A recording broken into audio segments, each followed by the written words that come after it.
All right. So to get a little bit more into editing and to figure things out, you need to understand a little bit about shooting language, how we compose a frame, how we build a frame. So this is the same for a director of photography, a DOP, and for you guys. We need to understand the psychology of what makes a frame. First, before we get into that, do you know where we get our inspiration for film? Like, how do we build a shot? How do we build what looks nice? How do we know what will look nice on camera? Where do we get our ideas from? Any ideas? Paintings. Exactly. We study paintings. And later on, I'll show you some videos that compare films. They'll show you where Spielberg, where Tarantino, which paintings they take for which movies. Painting is our ultimate reference because why do you think it's painting, not photography? There are some photographers that are amazing. Why do you think we choose painting? To study aesthetics, to study frame, to study lighting, composition, shadow, color. We always go back to paintings. We do get inspired from photographs, but when we study it, we study painting. Why painting? Have you ever taken a photo with your phone and it looks absolutely amazing? It looks beautiful, it looks perfect, looks like something you would buy? You all have done this accidentally. That's the trick. Photography, especially digital photography, allows you to accidentally get an interesting frame. So you could be a monkey with a camera. Literally, give your phone to a monkey all day long, and it might take at least 10, 15 shots that are nice. Same with you. If you need 300 selfies to get one selfie you like, means one of two things. One, you're really bad at photography. Two, you're really ugly, which we can't help in aesthetics. We can give you a better angle, but it can't really fully help. Learning how to get the angle, learning how to get it right, this is aesthetics. It's the study of beauty. And we study it in paintings because paintings give us the ultimate idea. I know he talked to you about the golden mean, the division of the screen into 3 parts, right? Last time? Yes? No? You don't remember. Anyway, we'll repeat it. I'm going to explain composition, ratio, structure of how something visually looks to you today. Hello. How are you doing today? What about you? Pretty good. Okay. So there's some words you need to start understanding in a composition frame. When you look at a frame, at an area, you've got a couple of areas. When you talk about the red, this is the ultimate edges of your screen. We try not to put anything ever there that we care about in our visual. The orange starts to allow for visual, for something to appear in it. The green is where you put important stuff in the subject. Okay, this is usually how we work.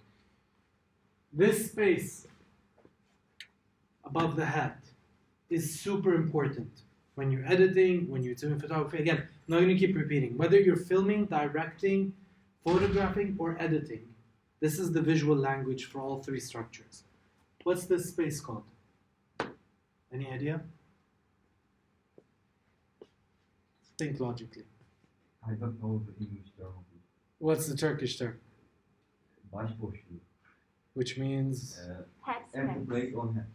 Exactly. It is that. Headspace. Yeah. Okay? So we always need a little bit of headspace. If you don't have headspace, it feels like you're choking the subject. It feels claustrophobic. If you have too much headspace, subject feels unimportant. It feels like they're drawing. We also say something is balanced. So like a balance, the frame has to be balanced left and right, top and bottom. If it feels too heavy on one side, you're pulling someone's action to one side. You make the audience feel uncomfortable. So that's why we work with balance. All right. The golden mean, these lines. You can put it, by the way, turn it on your camera, on your phone, on any camera. Use these ratios always. Yokman Hoja, you spoke about these last time, right? Yeah.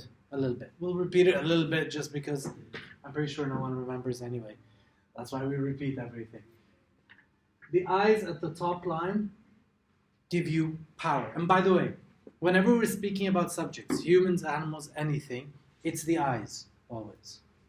Okay? So the most important thing in an object is their eyes.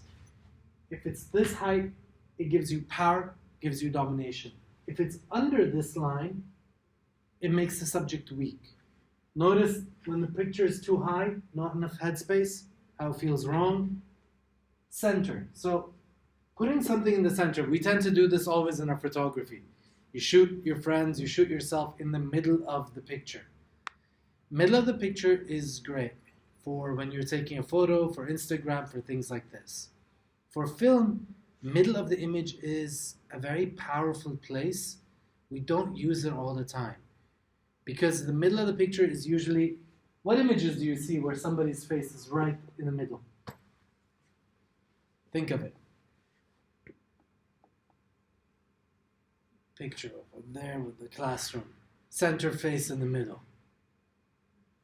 Whenever you want to make someone look like they are extremely important, so usually politicians when they speak, religious men when they speak, their photographs, their images are dead center. Their face is done similar. We call it the God position because God is in the middle and everything is on the sides. So you take this from the paintings of Da Vinci, from the Last Supper with Christ. We're going to look at those right now as aesthetics. Whenever something is dead in the center, there's one famous director that uses this a lot, Kubrick. If you've seen some of his movies, he uses the depth, he uses the center position more than anything else. And I'm going to be showing you directors. Looking on the other side, look over here. What do you call this space?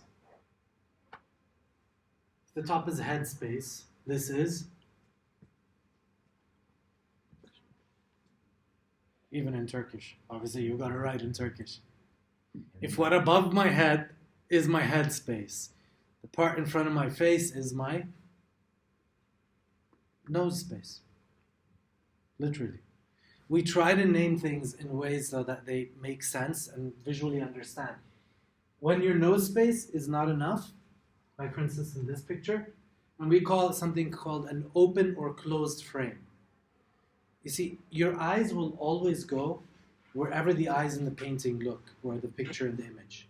So notice, because our eyes are off camera to here, you're constantly looking to where she looks. This is always a visual trick, and we're going to learn a lot about this in editing. A picture of the boy, a wide established shot, POV of the boy. Your eye will always go where the vision looks. I'm not going to get into camera movements. The rule of thirds. All right. The perfect composition. Empty space. This is called the horizon line. Okay? When the horizon line is low, so on this here, you feel the image has space. You feel you can breathe. If you crop the image to here, so the snow's up to here, you'll feel suffocated. You feel claustrophobic. So in editing, when we edit, how close we take a shot, how much we include of the ground, how much we include of the sky, affects the psychology of the actors, affects how we feel as an audience when we watch.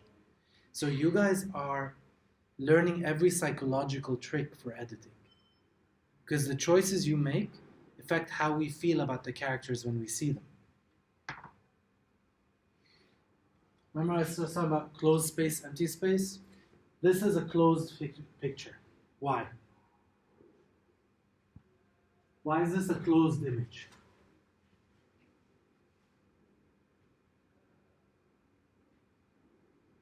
Where are his eyes looking?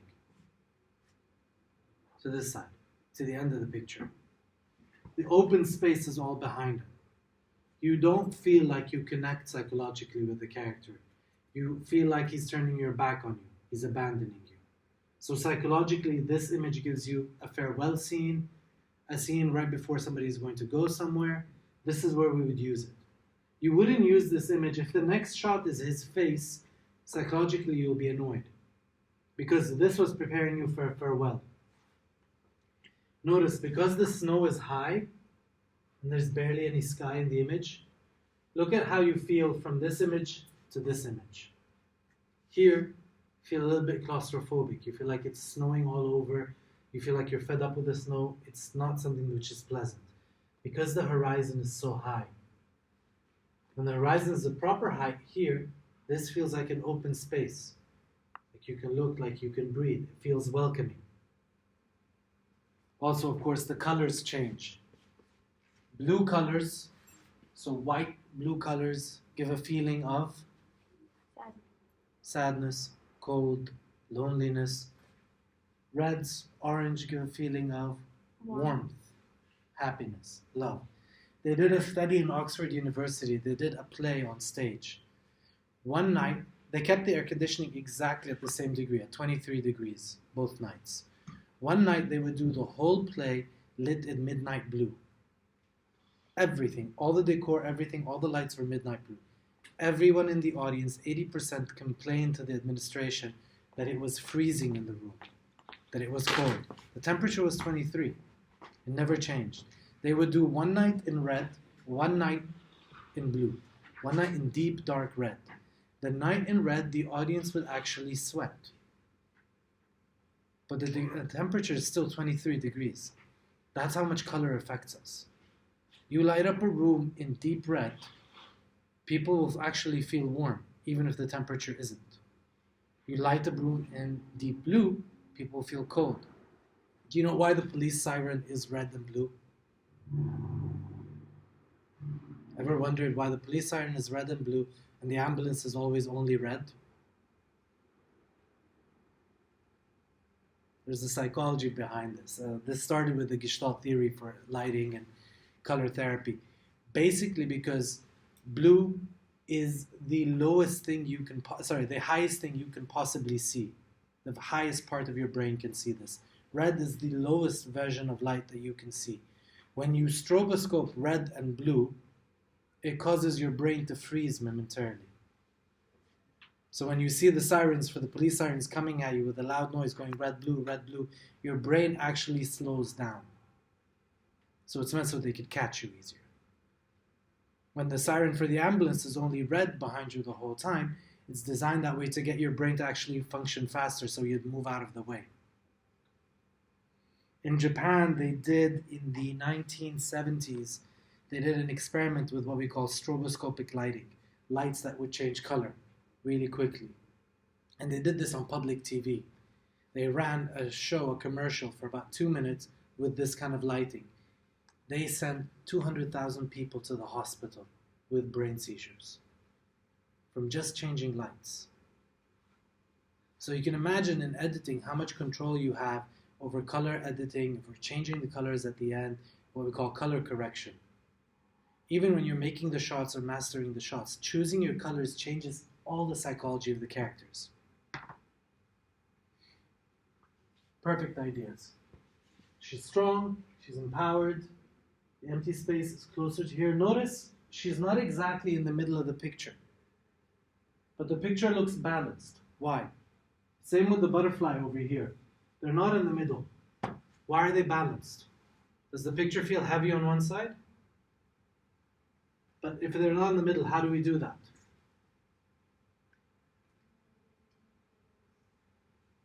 Take guesses.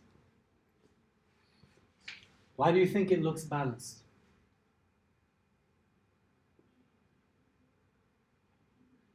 Alright. Light colors feel like they weigh less. So because this part is heavier, notice that the blue is a lighter color. The blue is slightly darker over here. Again, the same with this. The light is here, darkness is here. Darkness, this much darkness is equal to that much light. It's a little trick we use. This is what we call complex balance. If you look, your friends have the paintings of A Starry Night outside for Van Gogh.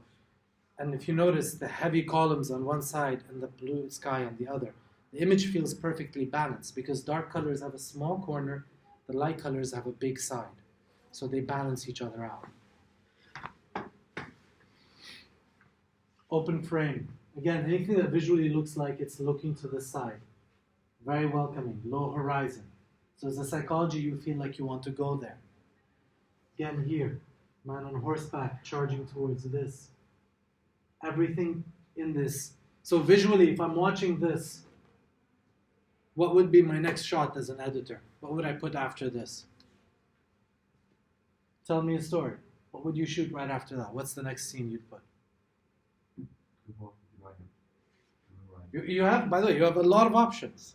The horse riding. We can go into a close-up on the legs of the horse to emphasize speed, if you're looking to that. You can go to an over-shoulder of him aiming at this, if you want to emphasize him aiming at the object. You can go to both of them, back to back. And again, the Kuleshov effect, what we talked about. How you put your shots after each other psychologically affects the audience. So if you go from this to a POV of the target, then you go back to his face, then you go to the horse's legs, what you will get is a feeling of stress, anxiety, what the rider is feeling when he's charging towards it, how much he's focusing, how important it is to get it. The more you go back to the object and his eyes, the object and his face, the more you emphasize his psychology, his frame of mind. The more you keep the edit far away from a distance, the less we care. Okay, so the closer we are in personal space, the more we care about something. So when you're doing an edit, and we're going to look at this in a little while, and you're doing a two-shot, a conversation between two people, you want them to care about the guy, not the girl.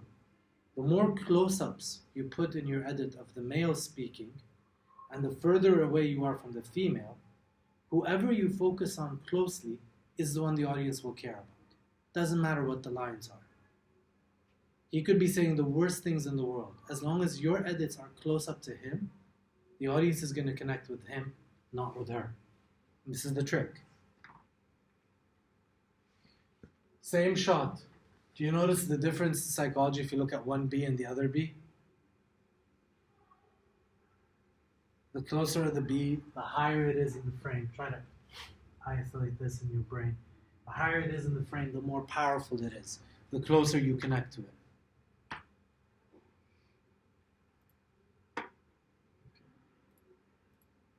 Taking it a bit more advanced. So the rule of means, or the thirds, those 3/3 are the simplest definition. The slightly more complicated, if you want to be a DOP, is the Fibonacci spiral. And you'll hear about this if you watch the Da Vinci Code. They talk about this. This is a thing that we realized a long time ago. It's a mathematical formula for creating an image. It matches, by the way, this square. That spiral, you can flip it upside down, sideways, even vertical. Basically, what it teaches you is this. What we do in editing and filmmaking and painting and photography, it's a trick. Everything we're doing is manipulating the audience. Because the truth is, right now you're looking at this, you think it has depth, you see, you can look into the picture, but the truth is, this is one-dimensional. There isn't depth. This is a visual illusion. We trick your brain into seeing depth. We do it by giving your brain a way to spend more time on the image. Your eyes will naturally start in this photograph. Your eyes will start here, they'll come around, go here, and then focus on the eyes. Anybody who looks at that picture will read it the same way. That's because the editor, the photographer, the director knew exactly what they're doing. When we create depth in an image going somewhere, going towards something, this creates depth. When you want to make somebody important, depends on where you put them. A little trick, for instance. Porsche, Ferrari, Lamborghini. If you look at the wheels, the way they're designed, do you know from the side of the car how they designed their car? It's the same way a woman's body is designed. So they take the breasts, the curve of the waist, and the curve of the hips. That's how the speed cars are designed. All of them are designed the same way. You photograph them the same way you would photograph humans. All right. Just want to look at a few things. Wes Anderson, one of the directors, you'll see, this is one of his movies, is famous for having perfectly centered shots. So I told you, the person in the middle is extremely important. A lot of directors choose to break rules. We usually direct the same way Van Gogh's image is. Rule of 2/3. On the second third is the subject, important areas in front. Notice the balance, the heavy color, the light colors. Wes Anderson's famous for breaking the rule of 2/3 and shooting everything dead in the middle with perfect balance. Notice that image. Everything is perfectly balanced in it. And his whole movie, wherever you pause any frame in all his films, everything's shot in the middle. Talked about this when we were looking at Eisenstein. The way the shadows are, the stairs of Odessa, this is one of the most kind of iconic images in film and editing. The way it's edited makes the victim the only one important.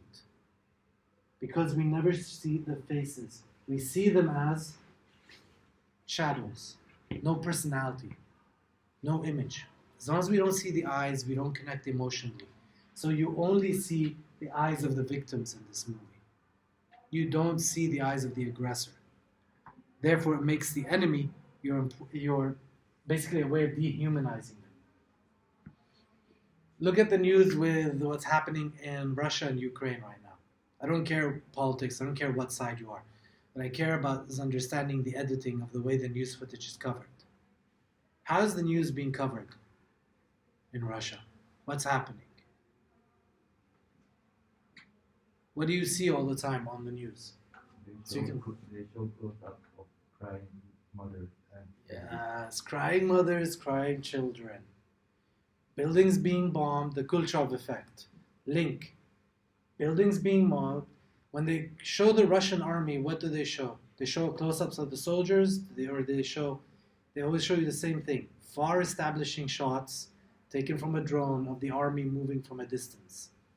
Because just like they did with Eisenstein's film down here, dehumanize the Russian army so you don't make them look human. Don't focus on their faces. Take the army from a distance. Humanize the Ukrainian. Constantly shoot their faces, constantly do close-ups. Don't shoot objects, shoot people. This tells you where the media stands. So for you to start understanding the news and how it's done. Again, where the eyes look, the emptiness of the space, the psychology of a position, everything is what the editor needs to learn. A closed space, anger, where the eyes look, how the frame is made is so important. This is really dark, but can you see this picture? Can you see it clearly? Notice that you barely notice the girl just because she's looking at her. This is what highlights. Okay, where the eyes look. So if I have 2 people in a scene, or 50 people in a scene, and everybody's looking at the same person, you won't notice the crowd. You'll only notice where they're looking.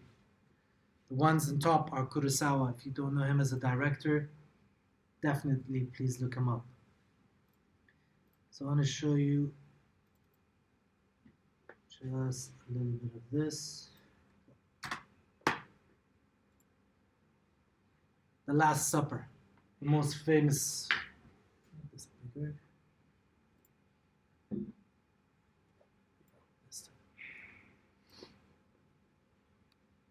This by Da Vinci is one of the most studied images ever. And the reason for it is everything in the image perfectly fits with what we're trying to teach you about depth, about tricking the mind into thinking this is a 3-dimensional painting. The center is God. Even the walls, the tiles, the way all the audience looks, their hand gestures, everything points towards a Santo Mundo. No matter where you look at this image, this is on the 2/3 line, so you can see. And there we go. No matter how you look at this image in this reproduction, and this, by the way, is recreated in Kubrick. If you've watched Clockwork Orange, the opening shot for Clockwork Orange, when he pushes back, and the lead for the character is shot the same way as Christ is between the dummies.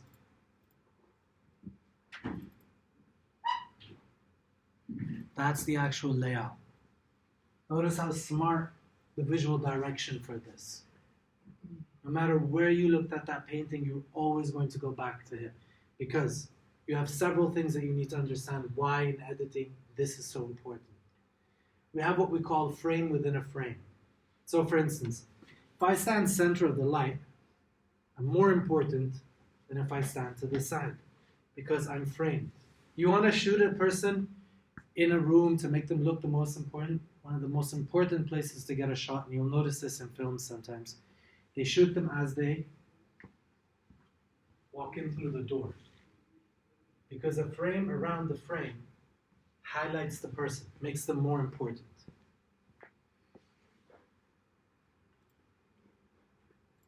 Okay, let me show you Kubrick.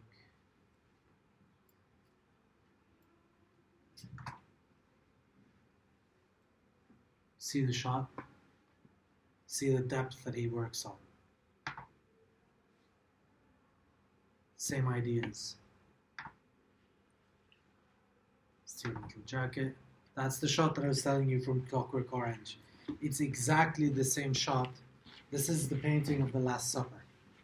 Slightly more disturbing, a little bit less religious, but it's the same frame, same structure, same psychology.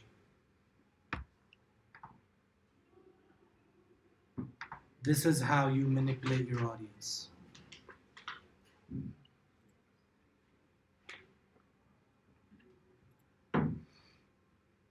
Okay, separate.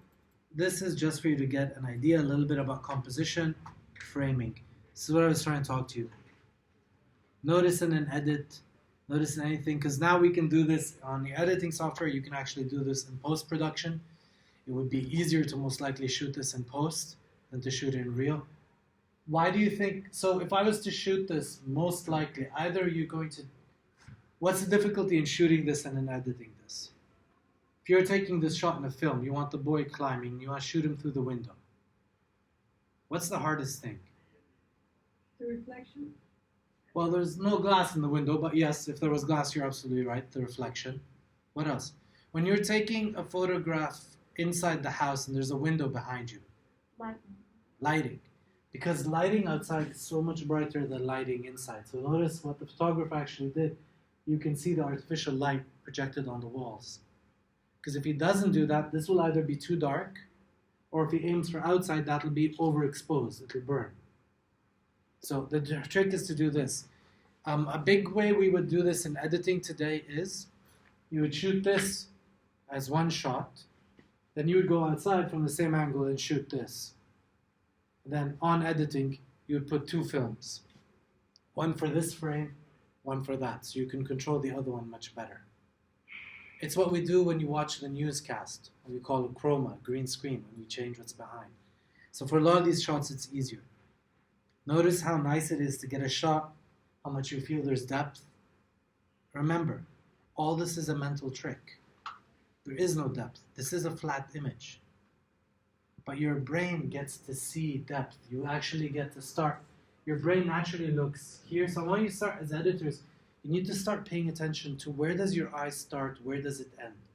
When you look at an image, what's the first thing do you notice? Your eyes are going to start here, the brightest beginning of the lines, and you're going to go up to there. So if I'm writing a story and I want to shoot them leaving, this is a good scene for them to walk into the scene and start walking this way. Frame within frame within frame. Again, shot from inside the window behind the bars makes it look more important than shooting it from the outside. Highlighting. Frames don't have to be in front of the object, they can be behind the object to give it an image.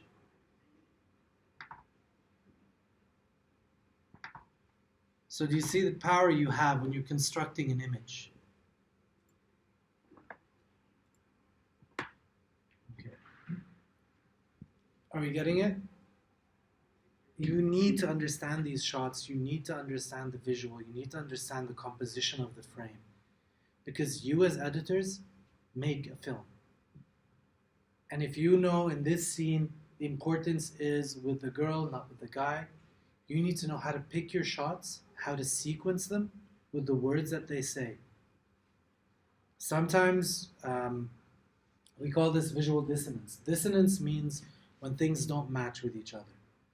So you're looking at a picture, you'll see this a lot in horror films. In scary scenes in horror movies, what's the music they play? There's two types of music you can play in a horror movie.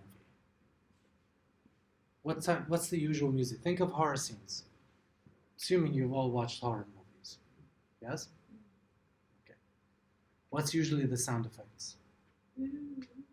Yes, it could be creepy music, slight sounds. This is Hitchcock, the effect of Psycho, the movie.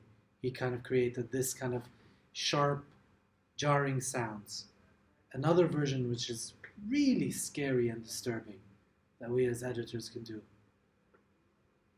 Usually little children singing or playing in the background. Really creepy horror movies, really intense scenes at night. They'll put the songs of little children, soft voices, singing in darkness, because this is what we call dissonance. Two things that are not the same being put right after each other create a very disturbing effect. Putting the audio of little children with the edit of a nighttime horror scene with darkness creates a very disturbing effect in your brain. Alright. So I'm regretfully going to have to ruin this movie for you. If you haven't watched it, this is an amazing film for editing, for visual language, for directing. It's called Stay. Boom. Any questions until now? We understand frame within frame. We get the rule of thirds. We get the psychology of eyes. If your eyes are high, low, nose space, head space. Because later when we edit, when you look at your edit, you're going to judge me and I'm going to tell you, okay, there's no head space in this. You didn't give them enough place to breathe. You didn't give them nose space. You came in too close. This is an extreme close-up. It's not effective. You can't do this so quickly. These words need to become familiar to you because this is the language of editing. This is the language of film. All right. We'll take a little break and we'll jump into the next movies.